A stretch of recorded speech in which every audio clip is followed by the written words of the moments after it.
New York City, July 1863, the largest city in the United States. Ships crowd the harbor, factories roar along the waterfront. Thousands of immigrants walk the streets every morning looking for work. But on this day, something begins that will turn the city into chaos. Crowds gather outside government buildings, angry voices rise, windows shatter. Within hours, entire neighborhoods will erupt in violence. Fires will burn across Manhattan. Police will lose control of the streets. And New York will experience one of the most violent uprisings in American history. But the riots do not begin with violence. They begin with something far simpler: a piece of paper, a draft notice.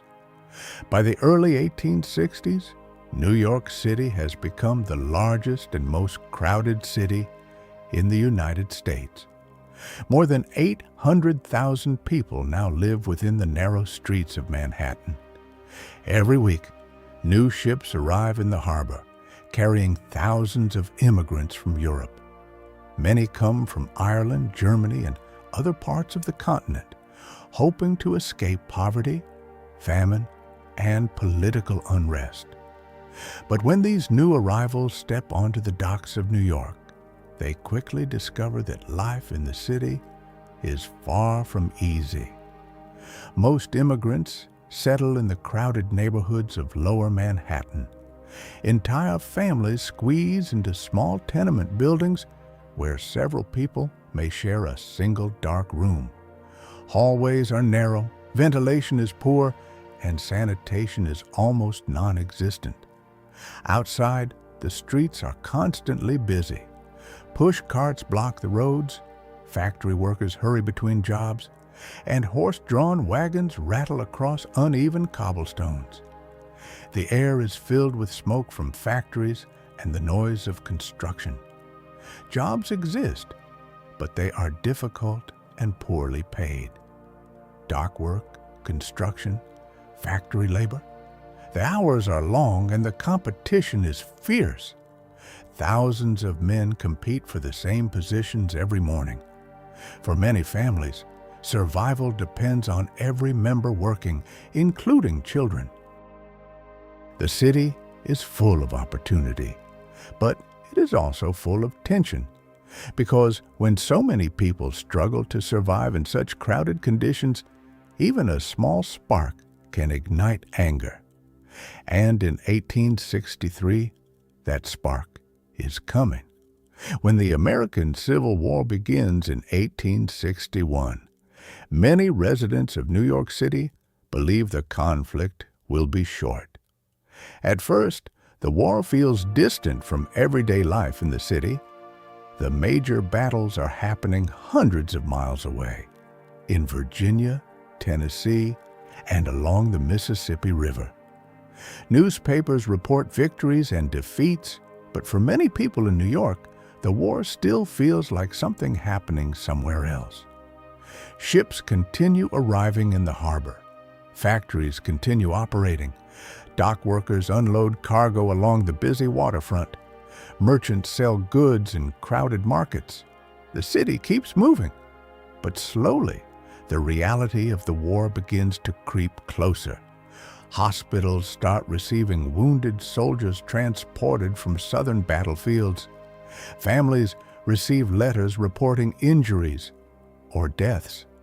Recruitment posters appear on walls across the city, calling for volunteers to join the Union Army. At first, thousands of men volunteer willingly. Patriotism is high. Many believe the war will end quickly. But as the conflict drags on, the reality becomes impossible to ignore. The war is not ending. It is growing. Battles are becoming larger and more deadly. By 1863, the Union Army has suffered enormous casualties. Entire regiments have been destroyed in brutal fighting. The government begins to realize something alarming. Volunteers alone will not provide enough soldiers. The Army needs more men, many more. And that leads to a decision that will change the atmosphere inside the city almost overnight. For the first time in American history, the federal government introduces a nationwide military draft, known as the Enrollment Act. Under the new law, men between certain ages can be selected by lottery and required to serve in the Army. For government officials, it is a desperate measure to keep the war effort alive. But in the crowded working-class neighborhoods of New York, the announcement creates fear, anger, and suspicion, because many residents immediately notice one controversial detail. A man selected in the draft can legally avoid military service by paying $300. For wealthy businessmen, politicians, and professionals, this is expensive but possible. For laborers earning only a few dollars a week, it is completely impossible. And in a city already filled with poverty, overcrowding, and political tension, that single rule begins to feel like proof of something deeply unfair. A war where the rich might escape danger, while the poor are forced to fight.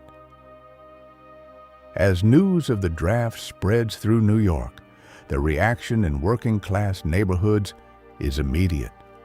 In crowded districts filled with laborers and immigrants, conversations quickly turn tense. Men gather outside factories, docks, and street corners discussing the new law. Many have already spent years struggling to survive in the city's harsh economy. Wages are low, jobs disappear without warning, and entire families depend on a single worker's income.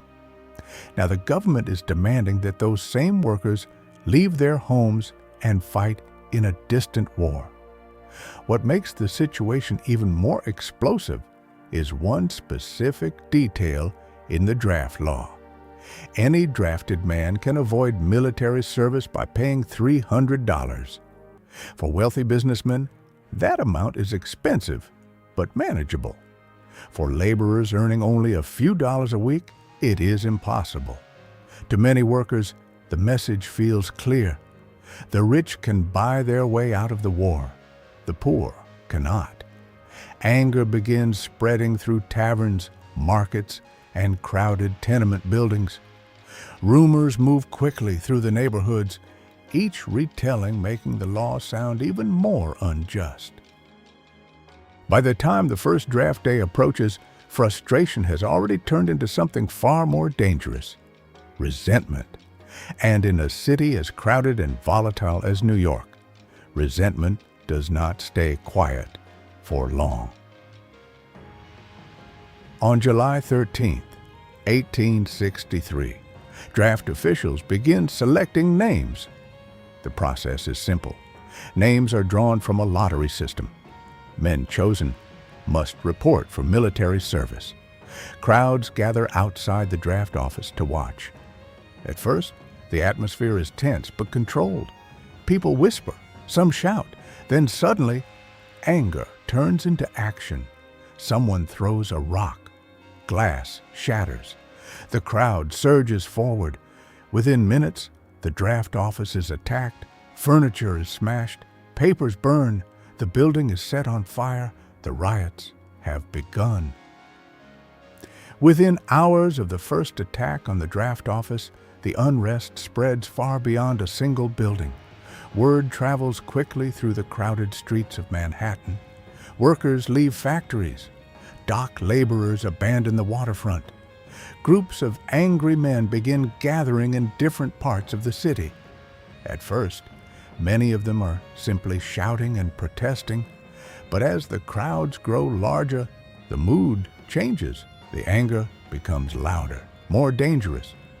Mobs begin marching through the streets. Some target government property, others attack symbols of authority. Police stations, draft offices, and newspaper buildings that supported the draft law. Streetcars are stopped and overturned. Telegraph wires are cut. Shops quickly close their doors as frightened owners pull down shutters. Smoke begins rising from several buildings set on fire by rioters. Police units attempt to break up the crowds, but they are heavily outnumbered. When officers try to arrest leaders inside the mob, stones and bricks begin flying through the air. Fights break out across entire blocks. Gunshots echo between the buildings. What began as a protest is now turning into something far more dangerous. Large parts of the city are slipping out of control. Crowds move from street to street, growing larger with every hour. And as the violence spreads across Manhattan, city officials begin to realize something terrifying. This is no longer a disturbance. It is a full-scale urban uprising. What began as an angry protest quickly turns into something far more dangerous. By the afternoon of July 13th, the riots are spreading across large parts of New York. Crowds move through the streets in growing numbers, sometimes hundreds, sometimes thousands of people at once. Many carry clubs, iron tools, or whatever objects they can find. Windows are smashed. Storefronts are looted. Government buildings are attacked. The city's police force tries to respond, but they are badly outnumbered. Small groups of officers attempt to hold back massive crowds. In some streets, they manage to push rioters away, but in others, they are forced to retreat. Running battles erupt between police and mobs as the violence spreads from block to block. Smoke begins rising above Manhattan. Fires appear in several neighborhoods as buildings are set ablaze.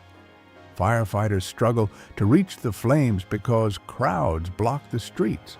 In some cases, rioters even attack fire engines to prevent them from putting out the fires. The normal rhythm of the city completely collapses. Streetcars stop running. Shops close their doors. Families lock themselves inside their homes, hoping the violence will pass. Rumors spread quickly through the frightened population. Some say the riots are growing larger. Others claim entire districts are under mob control. No one knows exactly where the violence will appear next. Through the night, the chaos continues. Groups of rioters move unpredictably through the city, sometimes dispersing and then suddenly reforming somewhere else. Gunshots echo down narrow streets. Horses panic in the confusion. Police whistles pierce the noise as officers try to regroup. By the second day, it becomes clear that the situation is no longer a simple disturbance. New York, the largest city in the United States, is experiencing something closer to an urban uprising. And without stronger forces to restore order, the violence threatens to spiral even further out of control. As the riots spread across New York, city authorities realize that the local police forces alone cannot restore order. The crowds are simply too large. Thousands of angry residents move through the streets, and in some districts, entire blocks are controlled by rioters. Police officers are attacked, government buildings are destroyed, and fires continue to burn across parts of Manhattan.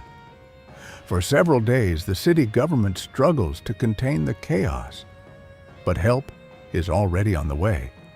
At the same time these riots are unfolding, Union soldiers are fighting hundreds of miles away at the decisive Battle of Gettysburg. When that battle ends, military commanders make a critical decision. Experienced troops are ordered to travel immediately to New York. Within days, battle-hardened soldiers begin arriving in the city. Unlike the exhausted police forces, these troops are disciplined, organized, and prepared for violent confrontation. They move through the streets in formations, rifles ready. Cannons are positioned at key intersections. Crowds that once felt unstoppable suddenly face trained soldiers. In some areas, troops are forced to fire warning shots. In others, direct clashes break out between soldiers and rioters. Slowly, neighborhood by neighborhood, the army begins pushing the crowds back. The violence does not stop instantly, but the balance of power changes. For the first time since the riots began, the authorities regain control of the streets. The presence of federal troops sends a clear message. The uprising will not be allowed to continue. By the time the violence finally begins to fade, New York is left in shock. For several days, the largest city in the United States had been consumed by chaos. Streets that normally carried wagons, workers, and merchants had turned into battlegrounds filled with smoke, broken glass, and burned buildings. Entire blocks show the scars of the riots. Charred remains of homes and businesses stand beside streets littered with debris. Storefronts are smashed. Streetcars lie overturned. In some areas, the smell of smoke still hangs in the air days after the fires have been extinguished. The human cost is devastating. Hundreds of people have been killed during the riots, and many more are injured. Hospitals across the city struggle to treat the wounded. Families search desperately for missing relatives. Some neighborhoods remain tense and fearful, uncertain whether violence might erupt again. Authorities begin restoring order slowly. Soldiers patrol the streets. Police re-establish control over major roads and public buildings. Arrests follow as officials attempt to identify those responsible for the worst acts of destruction. But the riots leave a lasting impact on New York. They reveal how deeply the pressures of war, poverty, and political tension had divided the city. For many residents, the events of July 1863 become a grim reminder that even a powerful and growing metropolis could suddenly descend into unrest when frustration and fear reached a breaking point. In the days after the riots finally end, New York begins the slow process of recovery. The streets that were once filled with smoke, shouting crowds, and burning buildings gradually return to uneasy silence. Soldiers remain stationed across the city, patrolling key intersections and government buildings to prevent new outbreaks of violence. Workers begin clearing debris from damaged streets. Broken wagons, shattered windows, and burned structures are slowly removed. Shop owners attempt to reopen their businesses, even if many buildings are scarred by fire and destruction. For many residents, the city feels different now. Neighbors who once lived side by side now carry memories of fear and anger from the riots. Families search for missing relatives. Hospitals continue treating the injured. Yet life in New York moves forward. Ships still arrive in the harbor. Factories reopen. Markets fill with people again. The city that experienced days of chaos begins to rebuild itself, physically and socially. But the memory of the riots remains, a reminder that even the largest and most powerful cities can be shaken when inequality, war, and fear collide in the streets. The events of July 1863 remain one of the most shocking and violent moments in New York's history. For several days, the largest city in the United States was overwhelmed by fear, anger, and chaos. Streets that were normally filled with workers, carts, and merchants suddenly became scenes of fire, barricades, and running battles. The draft riots revealed something deeper about the nation during the Civil War. The conflict was not only fought on distant battlefields, it also existed inside crowded cities, inside poor neighborhoods, and inside the lives of ordinary people struggling with uncertainty and survival. This video recreates New York City during the draft riots of 1863 using AI historical reconstruction, allowing us to visualize how the streets and neighborhoods may have looked during one of the most dramatic moments in the city's past.